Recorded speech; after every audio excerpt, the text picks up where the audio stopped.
নমস্কার বন্ধুরা, দেখুন আমার কত সুন্দর ফুল হয়েছে। সব একটানা সব থাবা গাঁদা হয়েছে। দেখুন কতটা ফুল হয়েছে আমার, একদম একই কালার, একটানা সব ফুল। এই দেখুন কয়েকটা ছোট্ট প্রজাপতি পড়েছে, দেখুন উড়ি চলে গেল। দেখুন কত সুন্দর ফুল হয়েছে আমার, একদম একভাবে সব থাবা গাঁদা। এই সাইডে আরও আছে, দেখুন এই সাইডটা আরও আছে। সব এক রঙের, সব এক রঙের আর এক সাইজের ফুল। এই সাইডে আছে আরও আছে।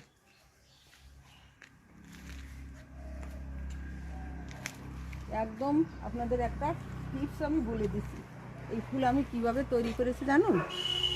গত বছর এই যে থাবা গাঁদা, সেই থাবা গাঁদার গাছ একটা আমি বাঁচিয়ে রেখে দিয়েছিলাম।